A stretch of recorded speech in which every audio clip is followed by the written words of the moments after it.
In a bright, cheerful classroom illuminated by the morning sun, a young teacher named Miss Taylor gazed out at her students. It was early September, and a soft warmth clung to the air, mingling with the excitement of a new school year. Miss Taylor had spent the finished weeks of summer dreaming up ways to foster not just learning, but also empathy among her students. She desired to see them grow into kind and open hearted individuals who cared as much about others as they did about themselves. Many of her students came from diverse backgrounds and family situations. She recognized that for some, school was the only consistent place where love and support could be gained. For that reason, despite her youth, Ms. Taylor longed to create harmony in the community through a project that would leave a lasting impression on both young and old alike. She had grown up listening to stories of her grandmother's life, how those tales wove a tapestry of wisdom into her own childhood. One day over the summer, a thought struck her. What if she could replicate that sense of connection in her classroom? What if she could help children develop bonds with the elderly, bridging the gap between generations? From this seedling of an idea, a pen pal project was born. The plan was simple. Each student would be matched with a resident from the local retirement home Sunset Vista. They would exchange letters, share stories and experiences, and get to know one another. As Taylor believed that the older generation could offer insights and perspectives on life that no textbook could, and in return, those older individuals might feel reinvigorated and less isolated, especially if they had few or no visitors. During the first week of school, Miss Taylor introduced the Pen Pal project to her class. She explained that they would be writing letters every couple of weeks to someone who was eager to hear about their lives, hobbies, and dreams. Think of it like gaining a new friend, Miss Taylor said. It'll be a chance to learn from people who've lived longer and understand the world in ways we haven't experienced yet. She accepted a handful of hesitant looks, revealing that not everyone was enthusiastic about writing letters. Yet she also saw sparkles of curiosity and excitement in the eyes of others. As soon as Miss Taylor passed around a sample letter format, a cluster of questions erupted through the room. "Can we talk about anything?" asked a timid boy named Lucas, pushing his glasses up on his nose. "Yes, anything appropriate," Miss Taylor replied, guiding him gently. "They'd love to hear about your hobbies, your family, your favorite foods, or even about your pet fish, if you have one." A chatty girl named Sasha chimed in, her braids bobbing. "Will they be telling us about themselves too?" Miss Taylor nodded, touched by her class's eagerness. There was a hopeful air in the classroom that made Miss Taylor smile. She gazed at her students, smiling, uncertain, courageous, and awkward all at once. And she knew this project was the best starting point for a year of growth. On a crisp Tuesday morning, Ms. Taylor walked into Sunset Vista for the first time. Set atop a gently rolling hill, the retirement home boasted blooming rose bushes at its entrance and a walkway lined with lavender. The building might have been old, but it had a warmth that called out to Miss Taylor's sense of community. She was greeted by a receptionist named Marjorie, whose bright demeanor cast away any nerves, unsettling Miss Taylor's heart. When Miss Taylor explained the project to the director, Mr. Avery, he responded with immediate interest. "This is exactly the sort of program that fosters connection and purpose here," he said, adjusting his reading glasses. "Our residents hunger for meaningful contact with the outside world. This might be perfect." He introduced her to a handful of residents who were enthusiastic about becoming pen pals, including a feisty former librarian named Mrs. Kim and a retired firefighter named Mr. Stevens. That same day, Ms. Taylor returned to her school with a folder full of the seniors' short bios. Each one described a bit about themselves, where they grew up, their profession, and what they love. For instance, Mr. Stevens, who had spent his career as a firefighter in Boston, wrote that he loved baseball and had 2 grown children who lived far away. Mrs. Kim continued to volunteer at a local library cafe when she had the energy and liked painting landscapes. Miss Taylor typed up the bios, printed them, and gave them to her students, who read them eagerly. Then each student selected the person they felt most drawn to. This personalization added excitement to the project, with Lucas selecting Mr. Stevens because of their shared interest in baseball cards, and Sasha choosing Mrs. Kim because of her love of art. Soon, everyone had a match. That afternoon, Miss Taylor allocated time during class for everyone to write an introduction letter. There was plenty of giggling and scratching of pens on paper. A handful of words ended up crossed out when a student felt uncertain, but eventually the stack of letters was ready. Their first batch of letters was delivered to Sunset Vista. Though Ms. Taylor had set up the venture with modest expectations, she found herself rushing each day to check whether a response had arrived. In less than a week, an envelope appeared in Ms. Taylor's mailbox at school, with the neat cursive writing of someone who had spent years practicing penmanship. Inside it were letters addressed to each student, individually sealed. As she read the lines of neat loops, Miss Taylor felt a surge of excitement. She carefully handed out the envelopes the next morning. There was an electric anticipation in the air as students opened them. Each of them, from the rowdy cluster of boys in the back to the shy girls in the front, read with rapt attention. Lucas tugged the letter from Mr. Stevens free and was startled to see an old photograph of a Boston fire station fall to the floor. He stared wide-eyed at the black and white image. In the letter, Mr. Stevens recalled how he joined the fire department right after finishing high school, about the camaraderie he discovered among his colleagues, and how proud he was that his work helped his community. Lucas was fascinated, his imagination painting vivid pictures of a younger Mr. Stevens rushing into burning buildings to save lives. Sasha, meanwhile, giggled as she read Mrs. Kim's dramatic retelling of the local library's costume day. The seniors made an effort to connect, weaving in bits of wisdom, humor, or a dash of nostalgia. Just as Miss Taylor had hoped, the students were enthralled. Over the weeks, a gentle rhythm emerged. Miss Taylor's class would send their letters on a Friday, and by the following Wednesday or Thursday, they would receive responses. Routine gave way to something deeper and more meaningful. The project was no longer a mere assignment, it morphed into a correspondence of genuine warmth and curiosity. With every exchange, the children learned new words, new perspectives, new tidbits of history, and in turn, the older generation found a renewed sense of purpose in guiding youthful hearts. Time wore on as the autumn leaves morphed into a swirl of red, orange, and gold. Every few days, the students would chatter about what they wanted to share in their next letter, or what question they'd like answered. For Ms. Taylor, the highlight of each week was witnessing the transformation of her quieter students. One shy girl, Amanda, who struggled to speak much in class, showed remarkable progress in her ability to express herself in writing to her pen pal, a woman named Mrs. Hall. The transformation was more than academic, it was personal. Amanda began opening up about her passion for poetry, and Mrs. Hall replied with typed copies of her favorite Emily Dickinson and Robert Frost verses, coaxing Amanda to write her own.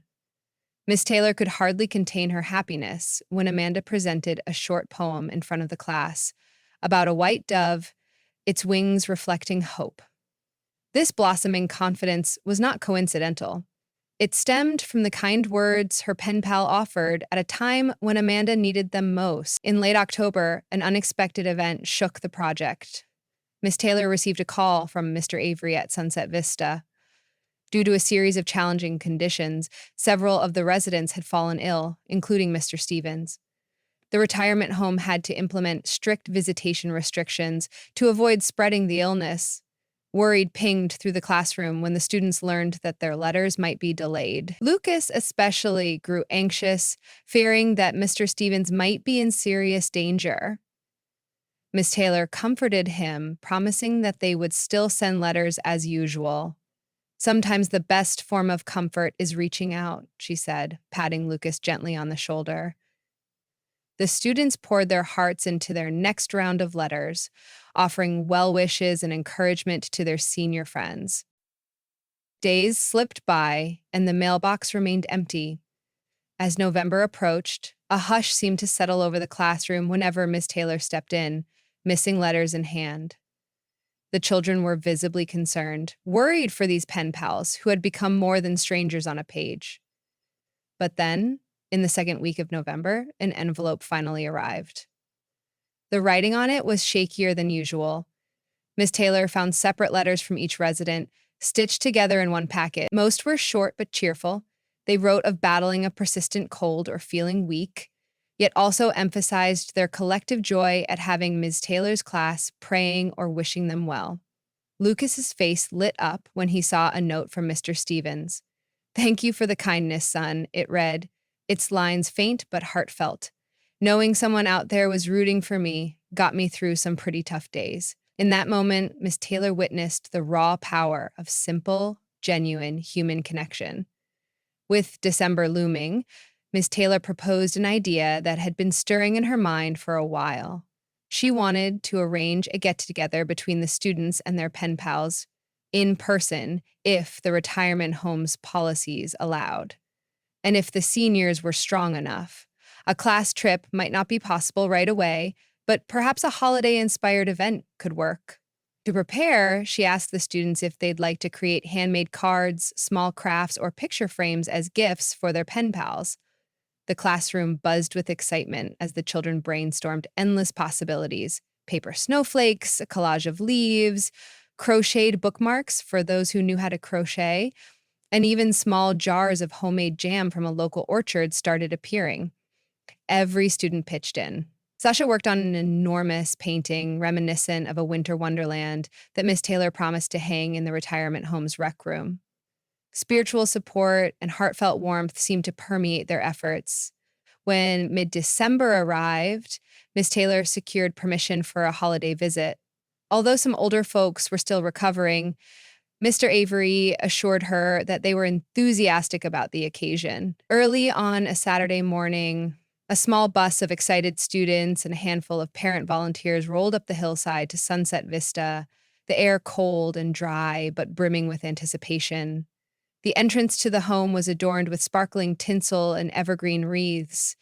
Inside, the staff had arranged chairs in a semicircle for the residents, many wrapped in colorful blankets, some in wheelchairs, all with expectant smiles on their faces. Lucas spotted Mr. Stevens and, in a moment of unguarded excitement, ran to greet him, only to abruptly slow down as he realized a gentle handshake might be more appropriate. The older man's eyes were bright with tears. He reached out and patted Lucas's arm affectionately. Nearby, Sasha and Mrs. Kim were already chatting animatedly about the painting Sasha had done. Miss Kim said she would treasure it for years to come. Amanda introduced herself to Mrs. Hall, who insisted on hearing Amanda read her poem about the white dove in person. The girl complied shyly, voice trembling at first, but growing more confident with every line. By the end, Mrs. Hall squeezed Amanda's hands. "Marvelous, just marvelous," she whispered. The gathering soon found its rhythm. Students offered homemade crafts, some slid into residents' laps, others hung on walkers or wheeled frames, while some found their way onto side tables. Plates of cookies and warm apple cider circled the room. Soft Christmas music played in the background. Miss Taylor, eyes shining, took a moment to watch the lovely chaos of different generations mingling. She saw a trio of her students gazing at an old scrapbook with Mrs. Kim. The pages were a glimpse into a history these children had never experienced. She saw Mr. Avery and a parent volunteer discussing the possibility of continuing visits even after the holidays. She overheard Lucas, brimming with curiosity, asking Mr. Stevens about volunteer opportunities at the local fire station. Every sight and sound affirmed Ms. Taylor's faith in the power of connection. Soon, Miss Taylor stepped to the front of the room to make a small speech she had prepared. Her voice trembled slightly, but her passion was unwavering.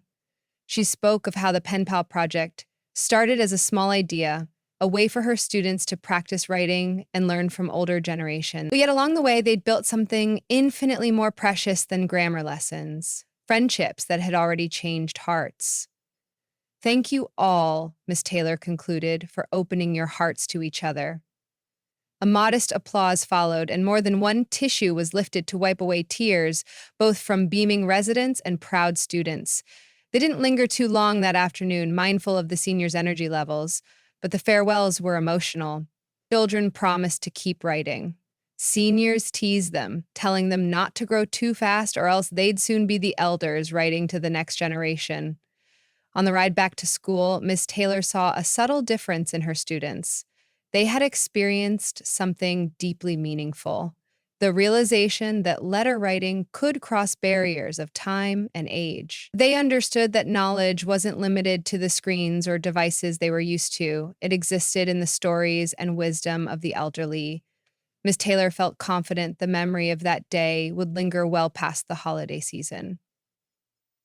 When January arrived, the pen pal exchange continued in full swing. Winter storms often delayed the mail by a day or two, but the excitement of receiving a letter and writing a reply never faded. A few of the seniors started sending pictures of themselves in their younger days, photos from wedding days, from their old small businesses, or from time spent traveling. The children wrote back describing their own families, their holiday activities, and their upcoming plans for spring break. As the new year progressed, Ms. Taylor noticed an overall improvement in her students' empathy. For a class debate on environmental issues, many of the children made references not just to the present, but also to the kind of world they wanted to leave for future generations, a mindset nurtured, no doubt, by the bonds they had formed in the project. In early March, Ms. Taylor invited two of the more mobile pen pals, Mr. Stevens and Mrs. Kim, to speak to the class for about an hour. They arrived one morning, elegantly dressed, and shared stories that the children took in with breathless wonder. Mr. Stevens spoke about rescue missions, about the fear he felt each time the fire alarm sounded, and how he overcame it by focusing on the lives he vowed to protect. Mrs. Kim talked about the thousands of books she had cataloged, including the times she introduced reading programs to her local community. When Miss Taylor opened the floor to questions, eager hands shot up. Lucas asked about the hardest part of being a firefighter. Sasha wanted to know about the weirdest book Mrs. Kim had ever come across. Students joined in laughter at the stories that were revealed, and Miss Taylor sensed a genuine camaraderie blossoming. The project, which had started as a single idea about letter writing, was now a significant part of the curriculum, weaving itself into art, history, and language lessons. With permission from Mr. Avery, Ms. Taylor arranged for the students to record oral histories from the willing seniors, capturing the stories on their phones or digital recorders. The library found value in storing these tales too, preserving parts of the community's memory for the future. Overall, the project had broadened and deepened, transcending Ms. Taylor's initial scope.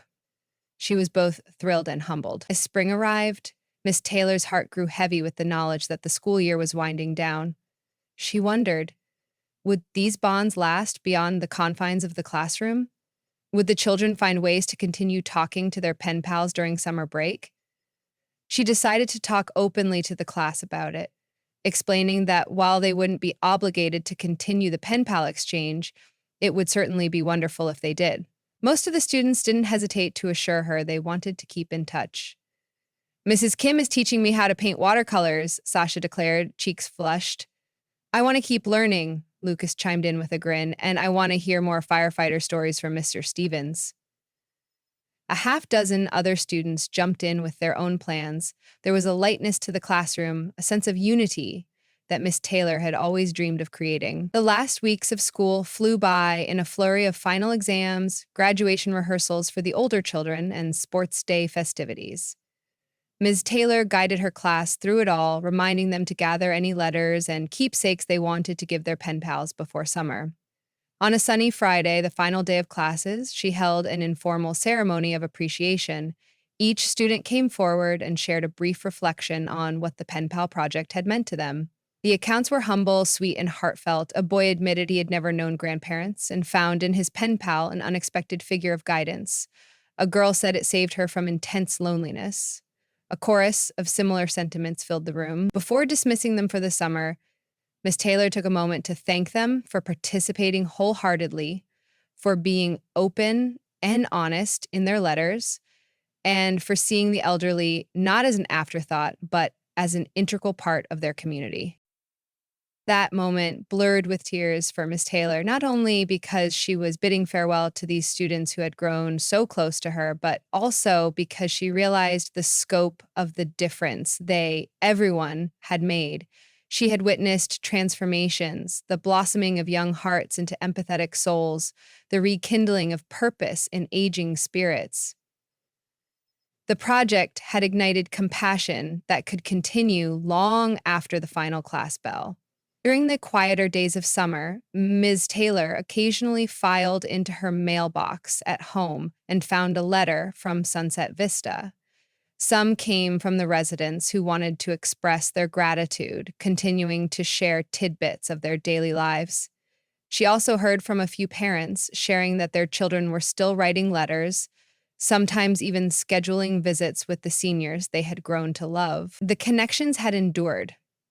Ms. Taylor, though, mindful of taking some personal time to rest, allowed a wave of gratitude to settle in her heart. The success of the project validated her conviction that simple gestures like writing a letter to someone could make ripples of change that extended far beyond one person or one classroom. Months later, as she prepared for another school year, Ms. Taylor carried forward the lessons she had learned.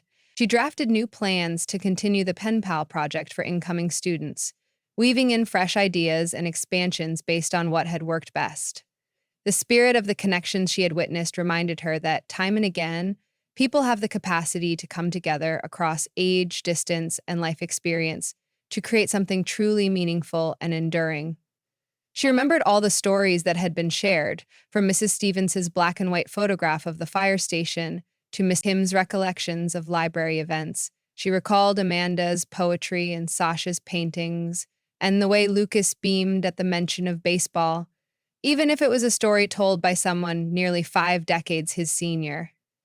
Each memory was a testament to the beauty of bridging generations. And while a new group of students would soon fill her classroom seats, Miss Taylor knew, without a doubt, that the seeds of love, empathy, and unity had already taken root in the hearts and minds of the previous year's class. The ripple effect would spread far and wide, nurtured by each letter exchanged and each heart touched, ensuring that even the simplest acts of kindness might one day bring countless lives together, one thoughtful, hopeful message at a time.